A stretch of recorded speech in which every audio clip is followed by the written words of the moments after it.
Learning with Subrata YouTube চ্যানেলে তোমাদের সকলকে স্বাগত। প্রিয় নবম শ্রেণীর ছাত্রছাত্রী, আজকে আমরা 3 নম্বর প্রশ্ন সেট নিয়ে আলোচনা করবো। দেখো, স্কুল নাম হচ্ছে বারাসাত MGM হাই স্কুল। এই স্কুলে প্রশ্নপত্র নিয়ে আলোচনা করব। প্রথমে একে দেখো, 1519 সালে ম্যাগেনার কোন দেশ থেকে যাত্রা শুরু করেছে? সেটা হচ্ছে ফ্রান্স। এক বছরের চেয়ে একদিন বড়, এটা হচ্ছে শুক্র গ্রহের। উত্তর গোলার্ধের দিন সবচেয়ে বড় হয় 21শে জুন তারিখে। কলকাতার প্রতিভা স্থানে দাগিমা হচ্ছে 91 ডিগ্রি 30 মিনিট পূর্ব। তারপরে বলেছে নিরক্ষরেখার 1 ডিগ্রি অন্তর দুটি দাগিমা রেখার মধ্যে দূরত্ব কত? উত্তর হবে 111 কিমি।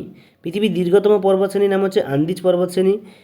আবহবিকার সৃষ্টির স্থিতির স্তরের নাম হচ্ছে রেগলিত। পৃথিবীর গড় তাপমাত্রা 15 ডিগ্রি সেলসিয়াস। পশ্চিমবঙ্গের ডিজাস্টার ম্যানেজমেন্ট অ্যাক্ট পাস করা হয় কত সালে? 2007 সালে। ভারতের বৃহত্তম কয়লা খনি উত্তর হবে ধানবাদ জেলা ঝরিয়া। ভারতের জাতীয় বিদ্যুৎ সংস্থা এনটিপিসি স্থাপিত হয় 1975 সালে। 1975 সালে এটা এনটিপিসি স্থাপিত হয়। একই সঙ্গে দুটি একক দেখানো হয় কি? তুলনামূলক রৈখিক স্কেলে। মৌজা মানচিত্রে আঁকা হয় যে স্কেলের সাথে, যেটা 1:3960 এটা হবে। বিভাগ খ দেখো, ঠিক ভুল দিয়েছে। পৃথিবীর মেরু প্রদেশে অভিজ্ঞ মান সর্বাধিক, এটা সঠিক। 1781 সালে হার্সেল ইউরেনাস গ্রহটি অস্তিত্ব প্রমাণ করেছে, এটাও সঠিক। এবার দেখো বলছে মাউন্ট মোনাডনক পাহাড় একটি মোনাডনক, এটা সঠিক। পর্বত বেষ্টিত মালভূমি নবীনভূমি পর্বত গড়ে উঠেছে, এটাও সঠিক। রাসায়নিক অপেক্ষা খনিজের মৌলিক পরিবর্তন ঘটে, এটা ভুল। কুমেরু মহাদেশ আন্তর্জাতিক সম্পদের উদাহরণ, এটা সঠিক। তিস্তা নদী জম্মু বিভাগ থেকে উৎপন্ন হয়েছে, এটা সম্পূর্ণ ভুল।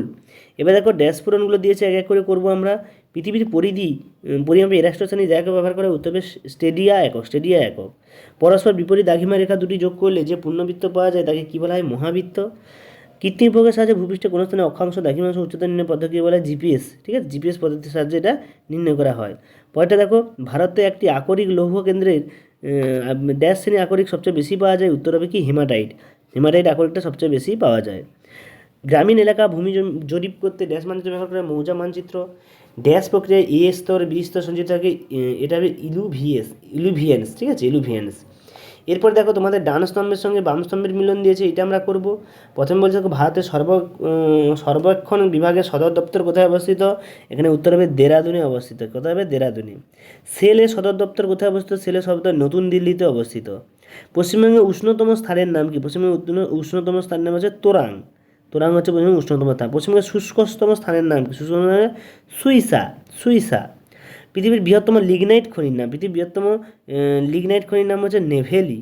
নেভেলি। বিশ্বের বৃহত্তম তৈল শোধনাগার হচ্ছে জামনগর। বিশ্বের বৃহত্তম তৈল শোধনাগার হচ্ছে জামনগর। ঠিক আছে, তো এরপরে দেখো আমরা এসিকিউ প্রশ্নগুলো করবো, ছোটো ছোটো প্রশ্ন।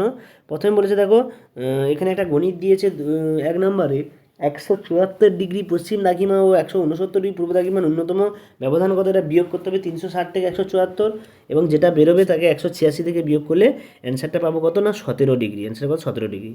অক্ষরেখা দাগিমা রেখার জালিকাকে কী বলে? ভূজালক। অসংখ্য মানচিত্রের সংকলিত পুস্তকে কী বলে? অ্যাটলাস। অ্যাটলাস নামের পুস্তক। পশ্চিমবঙ্গে কোন দুর্যোগের প্রাধান্য সবচেয়ে বেশি? উত্তরে ঘূর্ণিঝড়ের প্রাধান্য সবচেয়ে বেশি দেখা যায়। এরপরে দেখো বড় প্রশ্নগুলো কোন কোন পেজে আছে। রায়মিলিন সহায়িকা, নতুন যে সহায়িকা, সৌর বছর কি? এটা পাবে 64 নম্বর পেজে। ছায়াবৃত্ত কি? এটা পাবে 60 নম্বর পেজে। তারপরে লন্ডনের প্রতিভা স্থানের, এটা গণিতটা তোমরা নিজেরা করবে, না পারলে আমি বলে দেবো, এখানে অ্যান্সারটা আমি দিয়ে দিয়েছি। সিল মালভূমি, এটা বই থেকে দেবে। মালচিং কি? 171 পেজে আগেও বলেছি। কোন মানচিত্রে বিবৃতি এত ইঞ্চি এত মাইল হলে সেই ভগ্নাংশ কত হবে? এটা টেক্সট চ্যাপ্টার থেকে দেখতে হবে। টেক্সট বই চ্যাপ্টার থেকে, লাস্ট চ্যাপ্টার থেকে দিয়েছে, এটা দেখবে ওখান থেকে। উত্তর 24 পরগনা দুটি পর্যটন কেন্দ্রের নাম হচ্ছে টাকি ও চন্দ্রকেতু গড়। দুই ধরনের কয়লার নাম কি? পিট কয়লা, লিগনাইট, অ্যান্থ্রাসাইট, বিটুমিনাস, এগুলো বলবে। দুটি মানবীয় বিপর্যয়ের নাম, ট্রেন দুর্ঘটনা, বোমাবাজি, এটা মানবীয় দুর্ঘটনা। দুটি জলবায়ু বিপর্যয়ের নাম হচ্ছে বন্যা, খরা, এগুলো হচ্ছে জলবায়ু বিপর্যয়। ঘর দাগে দেখো, এখানে বই থেকে অক্ষরেখা দাগের পার্থক্যটা বই থেকে করবে। সূর্যের আপাত দৈনিক গতির ফল, এটা রায়মিনের 50 পেজে পাবে। একটি ছকের সাহায্যে মাল বিষয় নেবে, এটা 130 পেজে পাবে। মাটি সৃষ্টি বিভিন্ন প্রক্রিয়া, এগুলো হচ্ছে 167 নম্বর পেজে পাবে। সব বিপর্যয় দুর্যোগ, কিন্তু সব দুর্যোগ বিপর্যয় নয় কেন? এটা 214 নম্বর পেজে পাবে। পার্বত্যাঞ্চল প্রায় ভূমিধসের কবলে পড়ে, এটা 192 পেজে পাবে। সম্প্রসারিত মানুষের ভূমিকা 237 পেজে পাবে। এবং এটা গণিত দিয়েছে, এটা নিজেরা করার চেষ্টা করবে, না পারলে আমি বলে দেবো।